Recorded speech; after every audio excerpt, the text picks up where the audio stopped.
দর্শক, রাজনৈতিক হানাহানি বন্ধ হয়নি। আজকে খুবই দুর্ভাগ্যজনক একটি ঘটনা ঘটেছে।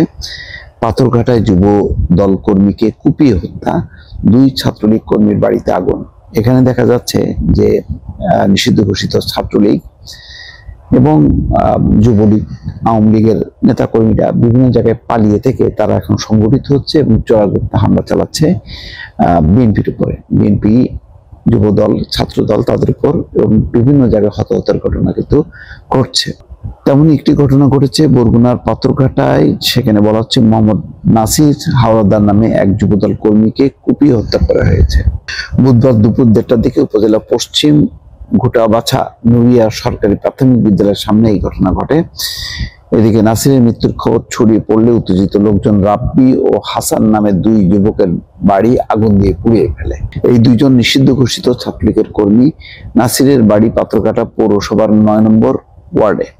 প্রত্যক্ষদর্শী আনসার মোল্লা জানান, নাসির মোটরসাইকেলে করে শ্বশুর বাড়ি যাওয়ার সময় নুরিয়া স্কুলের সামনে পৌঁছালে 5 থেকে 7 জন যুবক তার মোটরসাইকেলের গতিরোধ করে। তারা নাসিরকে মোটরসাইকেল থেকে নামিয়ে মারধর শুরু করে। এক পর্যায়ে ছাত্রলীগের কয়েকজন কর্মী নাসিরকে চেপে ধরে এবং হাসান এবং রাব্বি তার ডান পায়ের রগ কেটে নেয়। এই সময় নাসির মাটিতে লুটিয়ে পড়লে এলোপাতাড়ি কুপিয়ে তাকে হত্যা করা হয়। এই ঘটনা দেখে গ্রামের লোকজন চিৎকার করলে হত্যাকারীরা মোটরসাইকেলে করে পালিয়ে যায়। 2 গ্রামবাসী নাসিরকে পাথরঘাটা হাসপাতালে নিয়ে গেলে চিকিৎসক তাকে মৃত ঘোষণা করেন। উপজেলা বিএনপির আহ্বায়ক চৌধুরী মোহাম্মদ ফারুক জানান, বুধবার ছিল ছাত্র দলের 46তম প্রতিষ্ঠা বার্ষিকী। এই উপলক্ষে পাথরঘাটা উপজেলা বিএনপি অফিসে বিভিন্ন কর্মসূচি পালন করা হয়। সেই কর্মসূচিতে যোগ দেন নাসির। বিএনপি অফিসে অনুষ্ঠান শেষে নাসির তার শ্বশুর বাড়ি যাচ্ছিলেন। তিনি আরো বলেন, এর আগে সকালে রাব্বি ও হাসানের সঙ্গে কোনো বিষয় নিয়ে নাসিরের বাকবিতণ্ডা হয়েছে। পূর্ব শত্রুতার জের ধরে তাকে হত্যা করা হয়েছে। পাথরঘাটা থানার ওসি মেহেদী হাসান বলেন, আসামিদের শনাক্ত করতে পেরেছেন, তাদের গ্রেপ্তারের চেষ্টা চলছে। পাথরঘাটা হাসপাতালে চিকিৎসক সাদাত হোসেন বলেন, নাসিরের শরীরে বিভিন্ন জায়গায় ধারালো অস্ত্রের আঘাতের চিহ্ন রয়েছে এবং পায়ের রগ কাটা।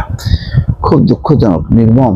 এই আওয়ামী লীগের বা ছাত্রলীগ, যুবলীগের যারা এখন পালিয়ে থেকে মনে করছে যে তারা চোরাগোপ্তা হামলা করবে, এটি তাদের জন্য আরো বড় ধরনের ক্ষতির কারণ হবে। নিঃসন্দেহে এই ঘটনাটা কোনোভাবেই অন্তর্বর্তী সরকার হোক, পরবর্তীতে বিএনপি সরকার হোক, কেউ কিন্তু ছাড়বে না।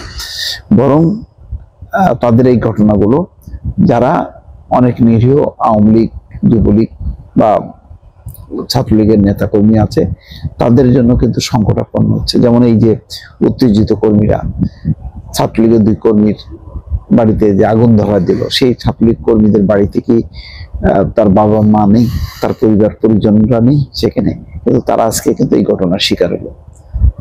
তো এই ঘটনাগুলো আজকের যুগে এইভাবে ঘটানো, এটা মানে খুবই বিপজ্জনক। আলটিমেটলি এটি যারা করবে তারাও কিন্তু রেহাই পাবে না। ফলাফল কি? এইভাবে হানাহানি কি চলতেই থাকবে? দর্শক, এটি একটি প্রশ্ন। ভালো থাকবেন। আল্লাহ হাফেজ।